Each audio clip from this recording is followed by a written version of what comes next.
भूर्भुवस्वः तस्य विदुर्वरेण्यं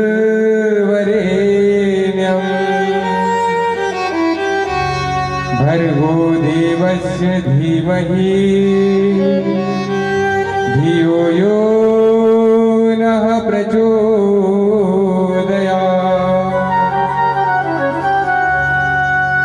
किसी व समान दाता नहीं, अरे विपत विदार निहार, और लज्जा मोरी राखियो शिवनंदी के असवार। भक्त भगति भगवंत गुरु, हर चतुर नार बपुए, इनके पद वंदन किए नाश विघ्न अनेक। हर तुलसी तुलसी सब कहे, तुलसी वन की धार। कृपा भई रघुनाथ की, जो बन गए तुलसीदास।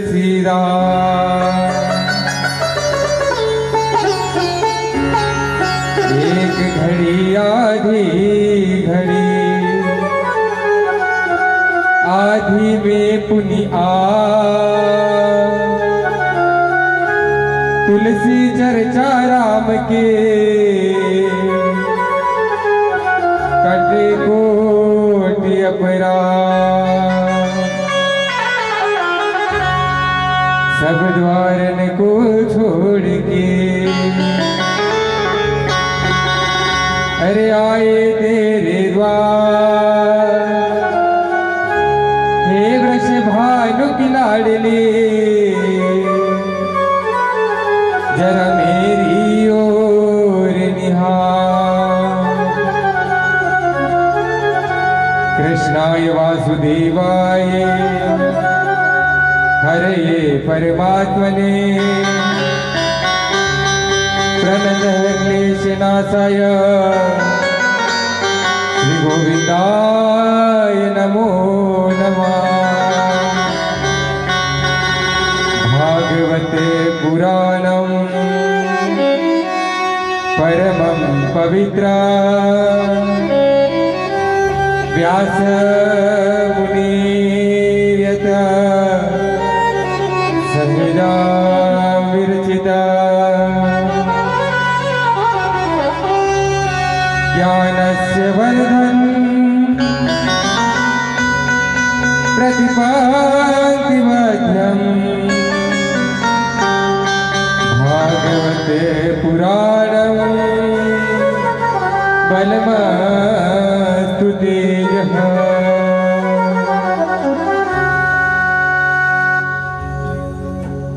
अकारण करुणा वर्णालय भगवान श्री राम और उनकी पावन कथा। बंधुओं, कहते हैं राम की कथा गोस्वामी जी ने जब कहा कि जब मैंने रामचरितमानस लिखी तो मेरे मन को विश्राम मिल गया, अन्यथा मैं तो माया के जंजाल में ही भटकते रह रहा था। आइए प्रभु नाम संकीर्तन। ये हरे राम राम राम हरे हरे, हरे राम राम राम हरे हरे। हरे राम राम राम हरे हरे।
हरे राम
राम राम हरे हरे राम राम हरे हरे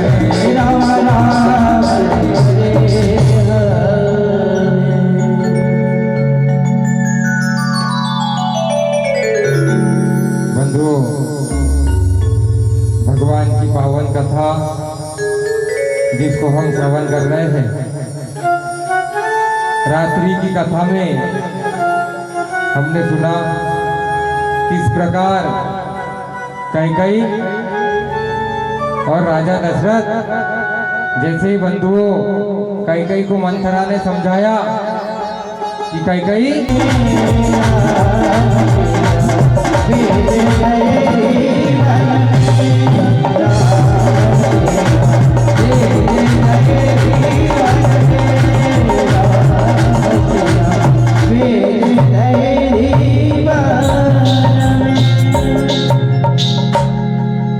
राम सिया वेद गए वन में,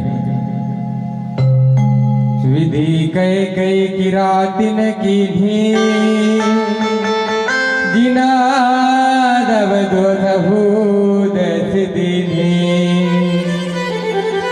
सुमित्रा जी ने राम जानकी के रूपशील और स्वभाव को स्मरण करते हुए देखा और चक्रवर्ती के प्रेम को लक्ष्य करके सिर पीटने लगी कि पापी ने भारी दगा दे दिया। सुमित्रा कहने लगी, कैकेयी तू कैसी माता है, तूने अपने ही पुत्र को 14 वर्ष का वनवास दे दिया।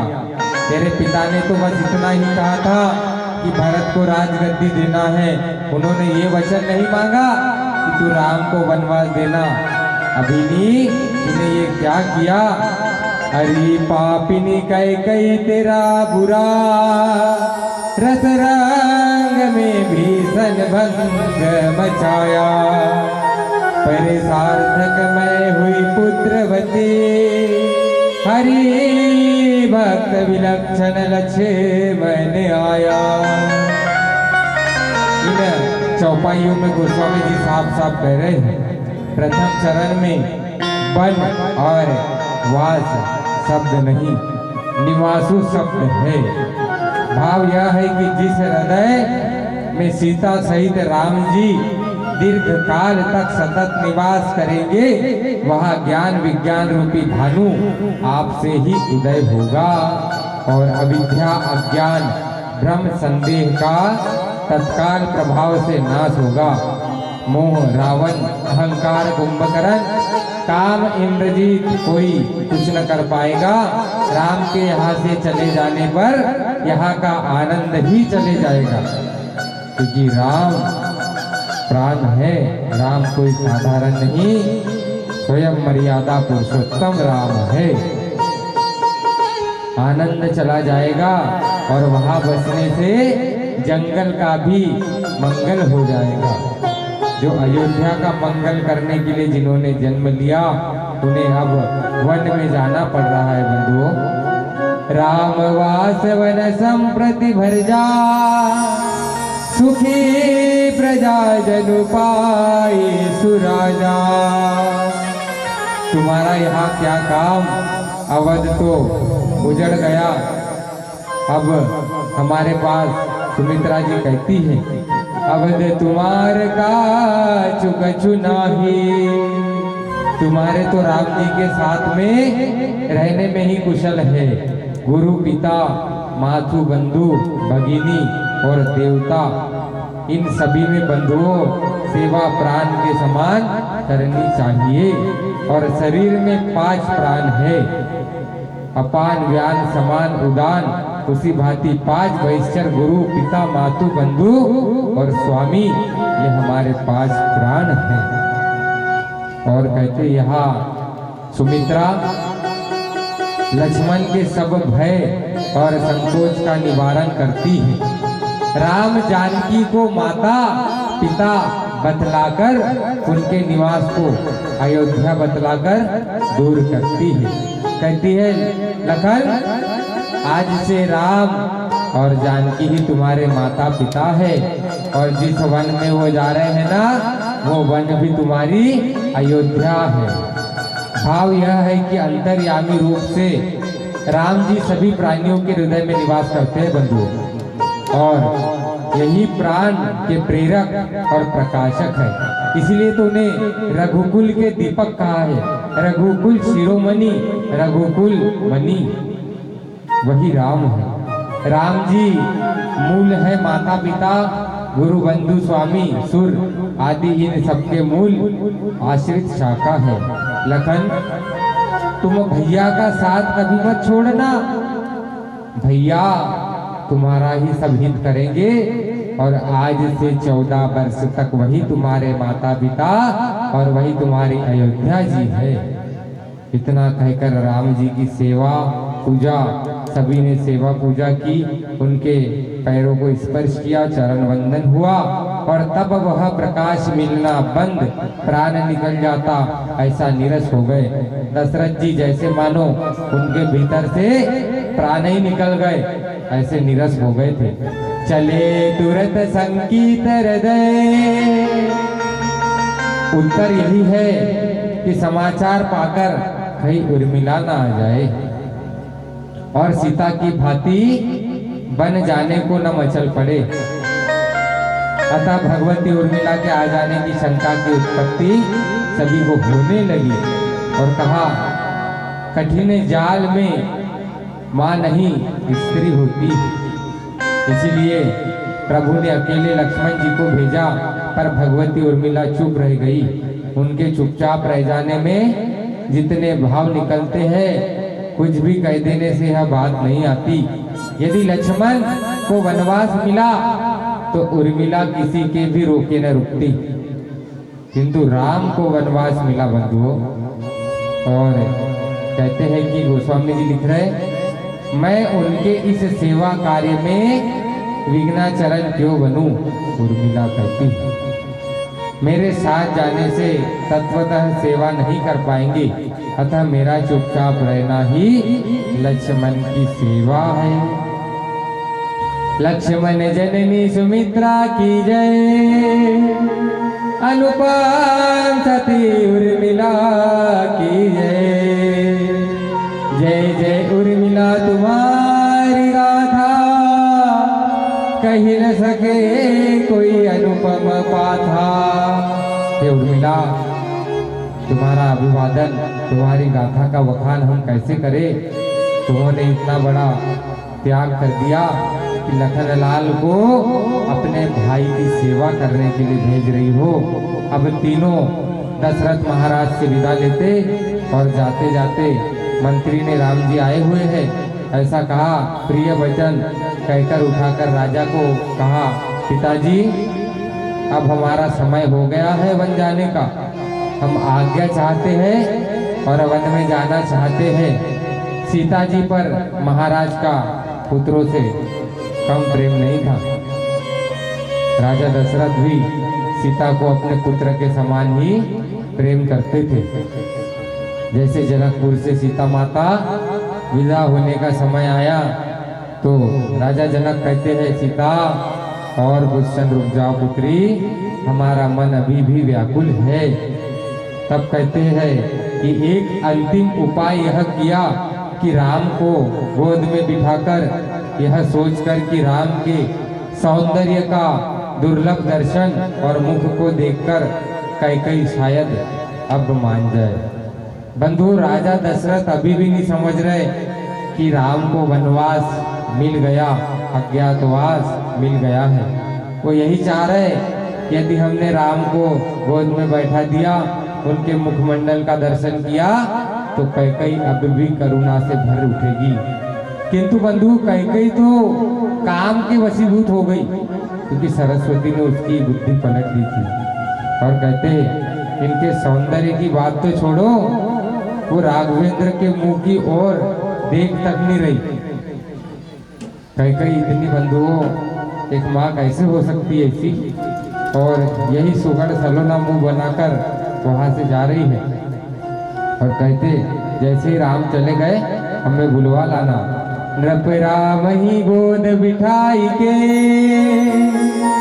देखा है मुख की छवि प्यारी, चिट्ठी लाग रहे नहीं बैन कड़े, जल नैनो बहावत शोक संभाली।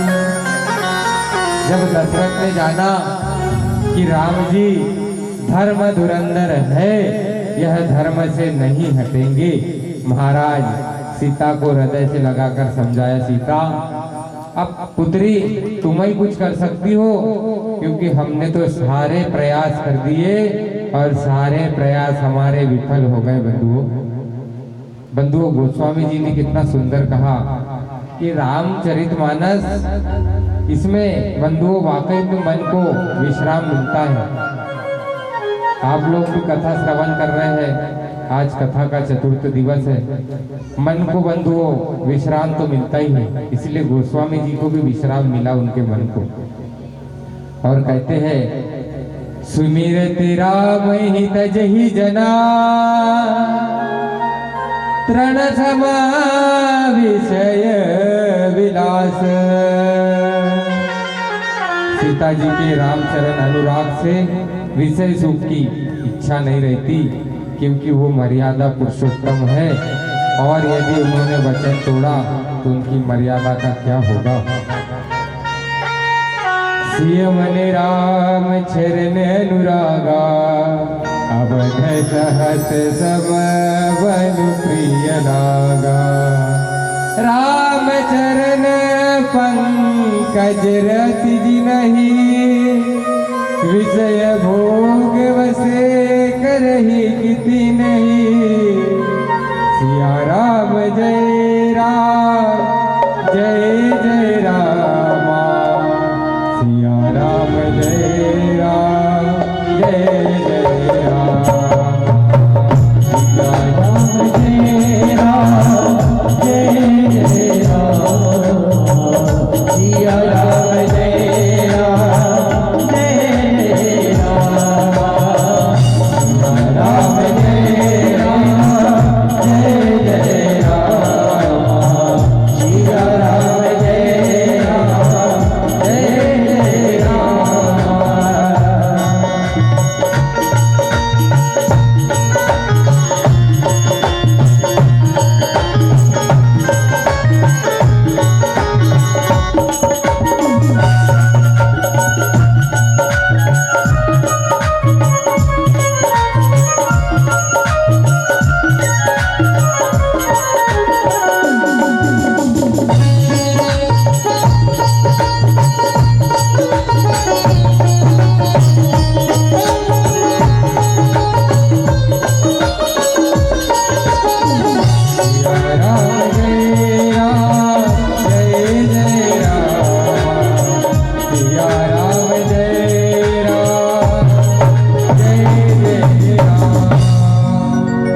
महादेव हर।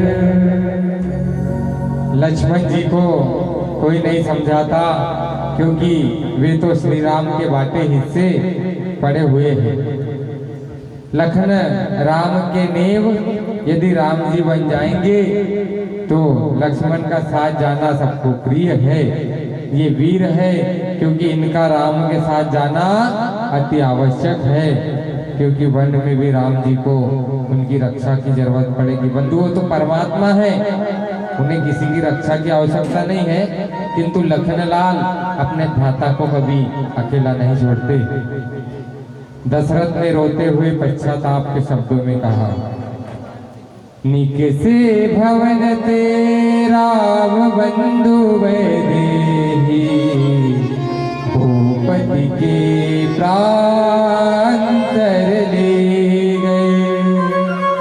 बोले सुमंत रूप दुहाता, माथे धरित पूछत नागा, क्यों मेरे प्राण रघुबर तुम धर्म के धुरीन प्रिय पुत्र माने।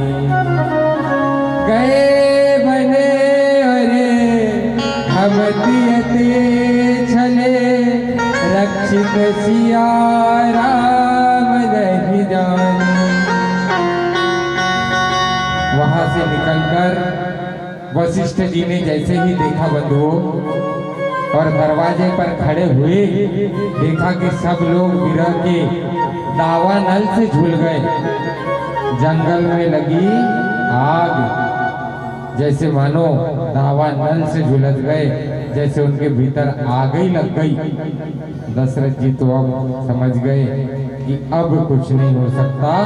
अंततः हमारे वचनों की जीत हुई और हमारी हार हुई। हितकारी भारी सर्वे, सब विदिजे तुम मोर। समय देगी धीरज धरऊ, करऊ न मम निज थोर। इस भांति सबको समझाने के बाद रघुवीर ने ब्राह्मण समाज को बुलाकर गुरुजी से कहकर वर्ष भर के लिए भोजन दिया। तत्पश्चात मंगतों को दान और सम्मान से संतुष्ट किया। देखिए बंधु, उस अयोध्या राज्य में जो ब्राह्मण निवास करते थे ना, राजा राम ने वनवास जाने से पूर्व उन्हें 1 वर्ष का दान दिया। उनके खाने पीने की सब व्यवस्था करके गए कि हम जा रहे, किंतु हमारे राज्य में निवास करने वाले ब्राह्मण कभी दुखी नहीं होना चाहिए, कभी किसी प्रकार की कोई उन्हें कमी नहीं होना चाहिए। वेगी लौटी है अवध हम, केवल अवधि बिताए। जाते धीरज धरे, सब मिलकर ही उपाय। फिर आप तुम जल्दी आओगे, हम मिलकर कुछ न कुछ उपाय करेंगे तुम्हें वापस लाने का। किंतु राम जी ने कहा, गुरुजी, हमें माता ने कहा है और हमारे पिता को कोप भवन में बुलाकर जो कई माँ ने कहा ना, तो हम माता की आज्ञा की अवहेलना कैसे कर सकते हैं। फिर उन्होंने कहा, भरत सुजान सुशील सुची, मोही प्रिय प्राण समान। धर्मशीले पालही प्रजही, सब गुण भवन अमान। सिया राम जय राम, जय जय राम। सिया राम जय राम, जय जय राम। कहते हैं इन सबको समझाने के लिए रघुवीर ने ब्राह्मणों से कहा, हमें तो जाना ही होगा। अब हम हाथ जोड़कर बोले, आप सभी हमारे घर के लोगों की देखभाल करना गुरुजी, और माँ बाप की भांति इनकी सेवा करना। इन्हें किसी प्रकार की बंधुओं, उन्होंने राम जी ने कहा कोई कमी नहीं आना चाहिए, हमारे पिताश्री को कोई कमी नहीं आना चाहिए। जिस प्रकार राजा दशरथ अपने पुत्र राम को प्राण से भी अधिक प्रिय थे, उसी प्रकार राम को भी अपने पिताजी प्राणों से प्रिय थे बंधुओं। मातु सकल मोरे विरह जही होई दुख दी, सोई उपाय तुम करहु सबा, पुरजन परम प्रवेश। इस प्रकार राम जी ने सबको हमेशा की तरह समझाकर गुरु जी के चरणों में हर्षित हो गए, सिर नवाया और गणेश गौरी महेश को मानकर आशीर्वाद पाकर रघुराज चल पड़े हैं। गुरु जी ने प्रत्यक्ष आशीर्वाद दिया और गणपति गौरी गिरजा को अंतर्हित होकर आशीर्वाद दिया उन्हें राम जी को।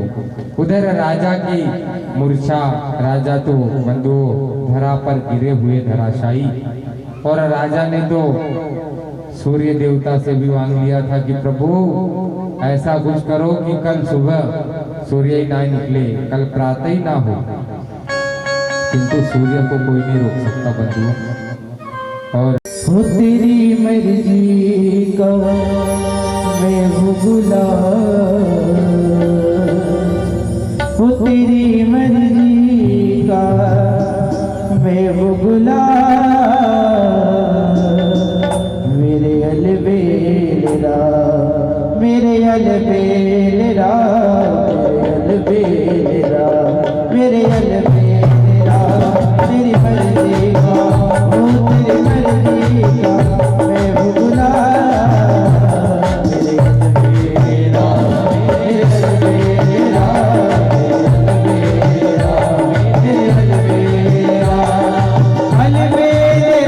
मेरे अलबेला,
अलबेला, मेरे अलबेला, तुझ पे